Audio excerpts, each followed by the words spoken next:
In the quiet hours of a February night in 2016, a digital plot of unprecedented scale began to unfold. A group of highly sophisticated cybercriminals launched an audacious attack, not on a local bank, but on the central bank of an entire nation. Their target was the Bangladesh Bank, specifically its account held at the Federal Reserve Bank of New York, a repository for the country's foreign currency reserves. The attackers attempted to siphon off nearly $1 billion, a staggering sum that threatened to destabilize an entire economy. This was not a simple smash-and-grab operation. It was a meticulously planned cyber heist that would expose deep vulnerabilities in the global financial system and honestly, redefine the very nature of bank robbery in the 21st century. The plan was as bold as it was complex. The hackers aimed to steal a total of $951 million through a series of fraudulent transfer requests. They had spent months, maybe even a year, laying the groundwork for their assault. They patiently studied the bank's internal procedures, learned its communication protocols, and waited for the perfect moment to strike. When they finally did, they moved with precision, sending 35 separate transfer orders through the SWIFT network, the secure messaging system used by thousands of banks worldwide for international transactions. For a brief period, it really seemed as though their audacious plan might succeed, setting the stage for one of the largest financial crimes in history. Ultimately, the thieves did not make off with the full $1 billion. Due to a combination of sheer luck and automated security protocols, the vast majority of the fraudulent transactions were halted. However, the hackers were not left empty-handed. Before the alarm was fully raised and the digital doors were slammed shut, they successfully funneled $81 million out of the New York Fed. The stolen funds were swiftly routed to accounts in the Philippines, where a new phase of the operation, money laundering on a massive scale, was set to begin. The partial success of the heist still represented a catastrophic security failure and sent shockwaves through the international banking community. The Bangladesh bank heist serves as a chilling case study in modern cybercrime. It demonstrates how determined adversaries can exploit technology, human error, and gaps in international cooperation to strike at the heart of the financial world. The story involves a cast of characters ranging from anonymous hackers and a complicit bank manager to international investigators and government officials. The fallout was immense, leading to high-profile resignations, international investigations, and a desperate, ongoing effort to recover the stolen millions. It was a wake-up call, forcing banks and governments to confront the new reality of digital warfare and the ever-present threat lurking in the shadows of the internet. If you found this story fascinating, don't forget to like the video and subscribe to our channel for more deep dives into the world of cybercrime and finance. Your support helps us bring you more incredible stories like this one. The success of any major operation, whether military or criminal, often hinges on precise timing, and the Bangladesh bank heist was a masterclass in this principle.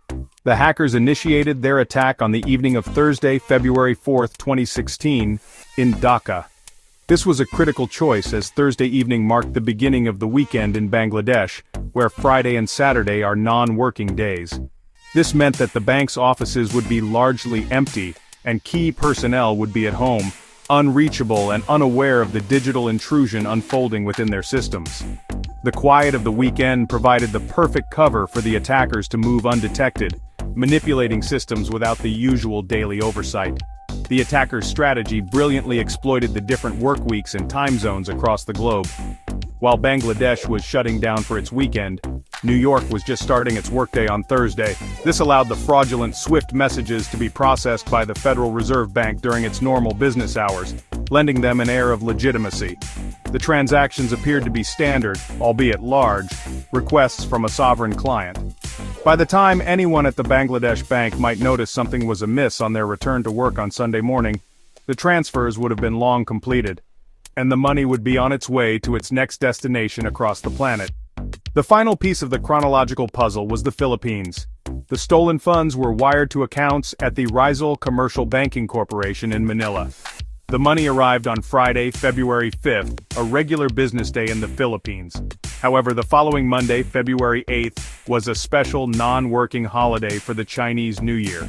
This created a long weekend, providing the local conspirators with a crucial window of nearly 4 days to withdraw the cash and begin the laundering process before banks in Bangladesh or investigators in the United States could raise the alarm and attempt to freeze the funds. This careful scheduling was no accident.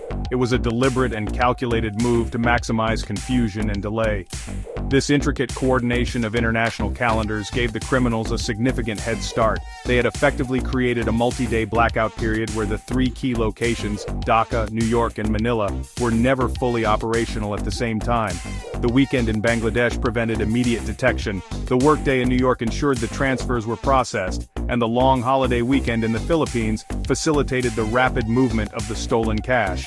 It was a perfect storm of logistical planning, allowing the hackers to exploit the seams of the global financial system and making a swift response nearly impossible for the authorities. The seeds of the billion-dollar heist were sown nearly a year before the attack itself, through a classic and distressingly effective form of cyber warfare phishing. In January 2015, the attackers began their infiltration by targeting the employees of the Bangladesh bank. They crafted and sent out a series of emails that appeared to be harmless, even professional. These emails were disguised as job applications from aspiring candidates, complete with resumes and cover letters. To make them seem even more credible, the emails were sometimes sent from addresses that spoofed those of known acquaintances or colleagues, lowering the recipient's natural defenses against unsolicited communications. These seemingly innocent job applications were, in reality, digital Trojan horses. Embedded within the email links or attached resume files was a sophisticated piece of malware.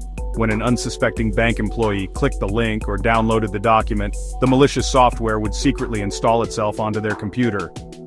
This initial breach was the critical first step, establishing a foothold for the hackers inside the bank's supposedly secure network. The attack preyed on basic human curiosity and professional courtesy, turning the simple act of reviewing a job application into a catastrophic security failure that would ultimately cost the bank tens of millions of dollars. From this initial point of entry, the hackers began a slow and patient process of reconnaissance. The malware was designed to be stealthy, avoiding detection by the bank's antivirus software and security systems. It allowed the attackers to move laterally across the network, jumping from one compromised computer to another, mapping out the bank's digital infrastructure. They were like burglars who had managed to get a key to the front door, and were now quietly exploring every room, learning the layout of the house, identifying where the valuables were kept, and noting the security camera locations, all without alerting the occupants. This year-long surveillance period was crucial to the hackers' success. They weren't just looking for any computer, they were methodically searching for the specific terminals that had access to the bank's most sensitive systems. Their ultimate goal was to gain control of the machine that was directly connected to the SWIFT network, the system used to authorize and send high-value international payment orders. By taking their time and moving with extreme caution, they were able to learn the bank's internal processes, steal employee credentials, and understand exactly how to execute a transfer that would appear completely legitimate to outside observers. The phishing email was the key that unlocked the door, but the patient surveillance was what allowed them to find the vault. Once the hackers had established a presence inside the Bangladesh bank's network, they deployed a highly customized suite of malware designed for a single purpose: to facilitate the heist. This wasn't off-the-shelf software. It was a bespoke digital weapon engineered to manipulate the bank's specific systems. The malware's primary function was to interfere with the software that connected the bank to the SWIFT messaging network. It was programmed to intercept, alter, and delete transaction records, effectively making the hackers invisible. They could issue transfer commands without leaving the usual digital fingerprints that would alert bank staff to the fraud. A particularly clever feature of the malware was its ability to cover its own tracks. The bank, like most financial institutions, relied on a system that printed a hard copy of every SWIFT transaction for manual review and record keeping. The hackers knew that a sudden flood of high-value transfer confirmations would immediately raise suspicion. To prevent this, their malware targeted the printer itself. It was programmed to disable the printing function or to intercept the print jobs related to their fraudulent transactions, ensuring that no paper trail was created. When bank employees discovered the malfunctioning printer, they initially dismissed it as a routine technical glitch, unaware it was a deliberate act of sabotage. This digital ghost in the machine worked silently in the background, giving the hackers complete control over the Swift terminal. They could monitor legitimate traffic to understand the normal flow of transactions, and when the time was right, they could inject their own commands. The malware was also designed to alter the bank's core banking software. After sending the fraudulent transfer requests, it would delete the records of these transactions from the local database. This meant that even if someone were to check the digital ledgers, the outgoing transfers of $951 million would simply not appear. The money would be gone, but the internal records would show nothing out of the ordinary. The sophistication of this malware points to a well-resourced and highly skilled adversary. It demonstrated an intimate knowledge not only of general banking software, but of the specific, customized systems used by the Bangladesh bank. The ability to manipulate database records, disable hardware like printers, and erase its own presence required a level of expertise far beyond that of a typical cybercriminal. The malware was the central tool that allowed the hackers to bypass multiple layers of security, both digital and physical, and execute their commands as if they were authorized bank employees, all while remaining completely invisible to the real staff. With their malware installed and their surveillance complete, the hackers were ready to execute the core of their plan, sending forged payment orders through the SWIFT network. SWIFT, which stands for the Society for Worldwide Interbank Financial Telecommunication, does not actually transfer funds itself. Instead, it provides a highly secure messaging network that allows banks to send and receive authenticated instructions for money transfers. For a transfer to be processed, the sending bank must use a unique SWIFT code and credentials that verify its identity. The hackers had spent a year acquiring these very credentials from within the Bangladesh bank system. On that fateful Thursday night, the hackers used their control of the bank's SWIFT terminal to send 35 separate transfer requests to the Federal Reserve Bank of New York. Each request was in order to move millions of dollars from the Bangladesh bank's account to various accounts in the Philippines and Sri Lanka. From the perspective of the New York Fed's automated systems, these messages appeared to be completely authentic. They carried the correct security codes and came from the authorized terminal at the Bangladesh bank. There was nothing at first glance to suggest that these were not legitimate instructions from a sovereign client. The hackers' commands were precise and detailed. They specified the exact amounts to be transferred, the beneficiary account numbers, and the recipient banks. The total value of these 35 transactions amounted to an astonishing $951 million. The sheer scale of the attempt was breathtaking. They were not trying to nibble around the edges. They were attempting to drain a significant portion of the country's foreign reserves in a single coordinated blow. The automated nature of modern banking meant that these requests could be processed in mere moments, moving vast sums of money across the globe before any human had a chance to intervene. However, the hackers made a crucial error in their execution. While they had mastered the technical aspects of sending SWIFT messages, they overlooked the human and procedural checks built into the system. The sheer number and high value of the requests, all destined for private accounts rather than other banks or government entities, were unusual. This deviation from normal patterns was one of the factors that would eventually trigger alarms within the system.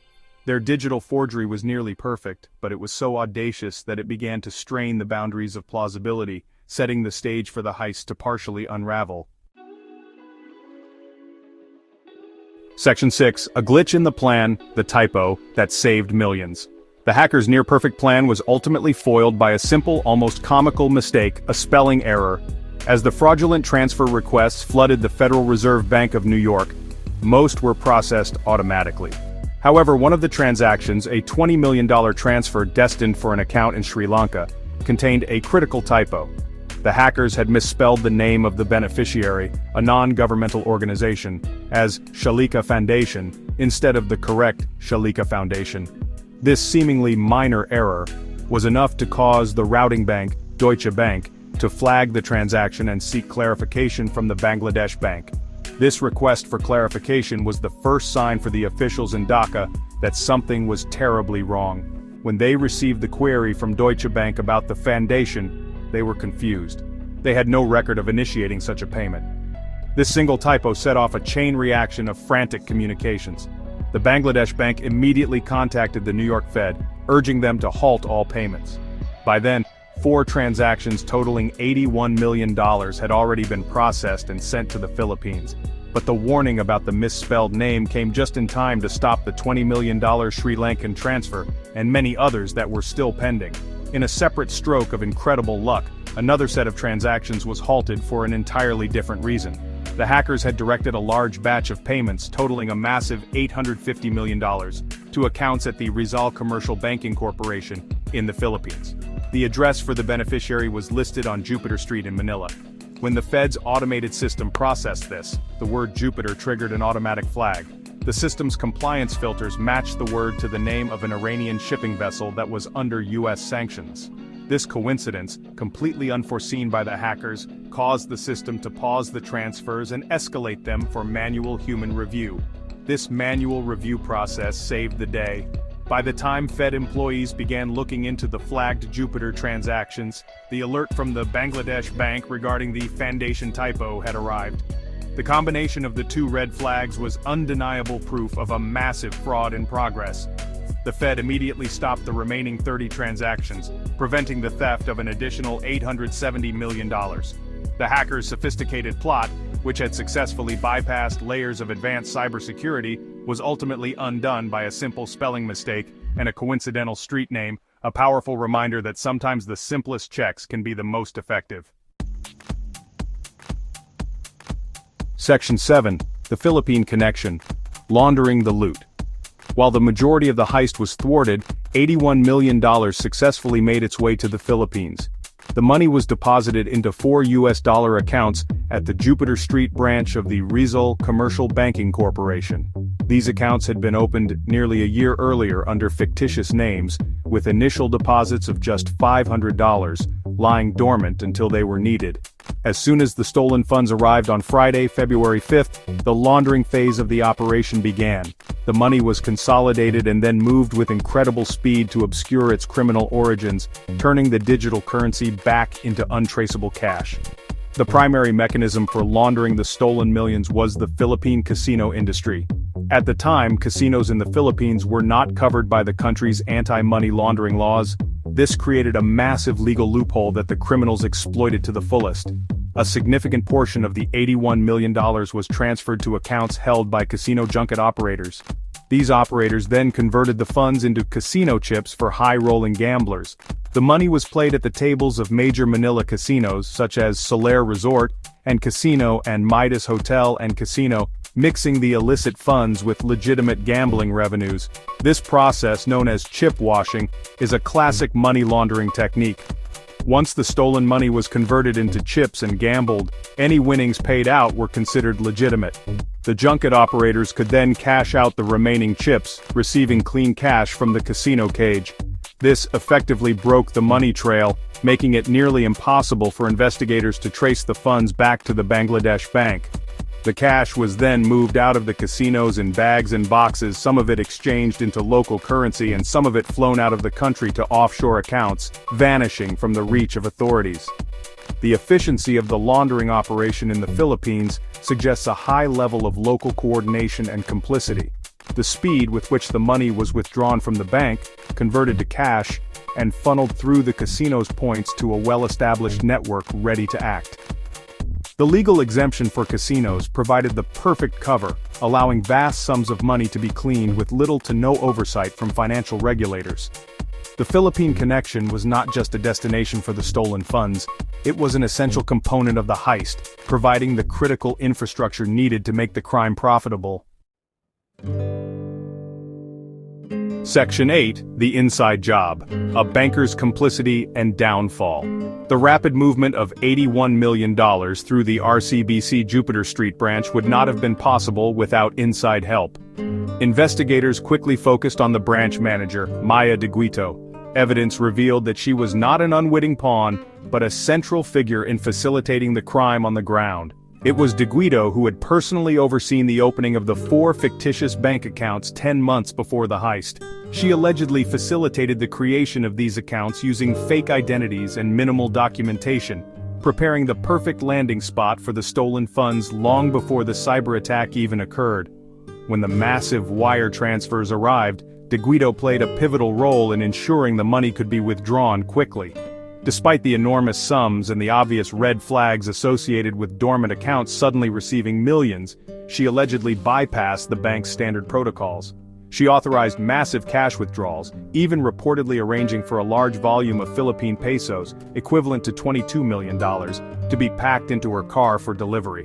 Her actions were crucial in converting the digital transfers into physical cash before any stop payment orders could be effectively implemented by international authorities, who were just beginning to understand the scale of the theft.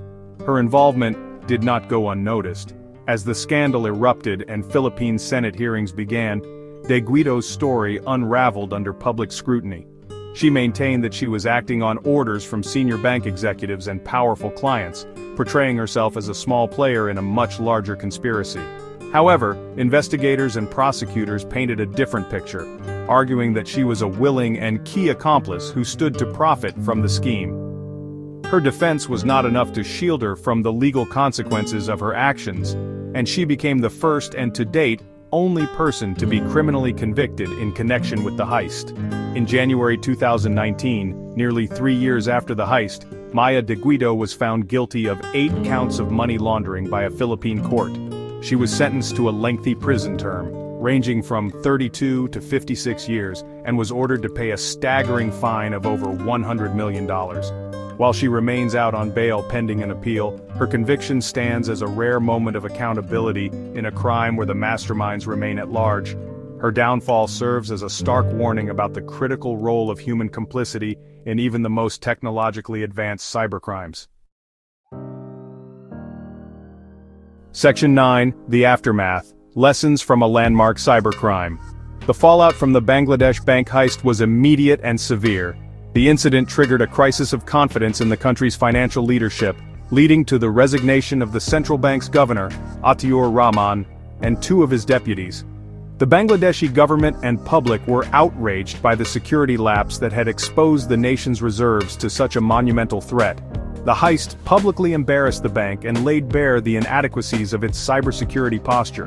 It also sparked a protracted and complex international effort to recover the stolen funds, a process that continues to this day, with only a fraction of the $81 million having been returned. Investigators from the FBI and other international agencies soon found digital fingerprints linking the attack to a notorious state-sponsored hacking collective, the Lazarus Group. This shadowy organization is widely believed to operate on behalf of North Korea, conducting cyber operations to generate revenue for the isolated regime and to pursue its strategic interests. The code used in the Bangladesh bank attack bore striking similarities to the malware deployed in the 2014 hack of Sony Pictures, another high-profile attack attributed to Lazarus. While North Korea has consistently denied any involvement, the evidence has led the US government to formally charge a North Korean programmer in connection with the heist. For the global banking industry, the heist was a terrifying wake-up call. It demonstrated that no institution was too big or too secure to be targeted, and that the SWIFT network, long considered a bastion of financial security, could be compromised through a single weak link. In response, SWIFT implemented a new customer security program, mandating stronger security controls for all member banks. Financial institutions worldwide were forced to reassess their own vulnerabilities, investing heavily in advanced threat detection, employee training to prevent phishing, and stricter protocols for verifying high-value transactions. The attack underscored the need for a multi-layered defense that combines technology, procedural checks, and human vigilance. The legacy of the Bangladesh bank heist is a stark lesson in the realities of 21st century crime. It proved that bank robbers no longer need guns and getaway cars. They need keyboards, malware, and an understanding of global financial systems. The case highlighted the critical importance of international cooperation in fighting cybercrime and closing legal loopholes, such as those that existed in the Philippine casino industry. While most of the money remains lost and the masterminds unpunished, the heist permanently altered the landscape of cybersecurity, forcing the world to recognize that the greatest threats to our financial security may come not from a vault, but from a computer screen. If you found this story insightful, Please give the video a like and subscribe to our channel for more deep dives into the world's most fascinating crimes and cybersecurity stories. Your support helps us bring you more content like this. Thank you for watching.